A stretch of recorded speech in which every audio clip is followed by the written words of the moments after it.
Škola Petro Kuzmjak učestvovala na konkursu Erasmus, gdje dostala projekt prejk, котрого школярам на пряму туристично-готелієрські технічаро можливене, že by 2 тижні пребували у Солуну у Греческej.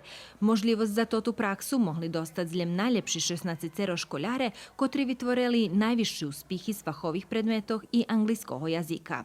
To projekt finansowany z evropskich fondów i školjarom było bezpieczne zmescenje draha, oni pošli na avionu i tiž tak mali i skromniejši sredstva za njih potrebe smo im obezpečili u ramikog toho projekta. Upoznali smo se s radom na recepciji sa službenim... Upoznali sme še z robotu na recepciji, zo službu na každým povrchu, porajali sme hiži i upoznali sme še zo šitsku robotu u hotelu i robotu s hostcami.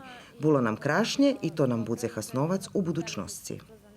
Mnogo je drugačije kada vi nešto učite u školi. Inšak vi patra to, co učite u školi, od toho, co vas dočeka u praksi, ali je važne, že biste mali scelosci, bo vam vecka toto, co robice ani nje češke. Škola Petro Kuzmjak i dalje intenzivno robi na iščedaskelih Erasmus projektoh s ciljom, že bi še i profesore i školjare usovršovali.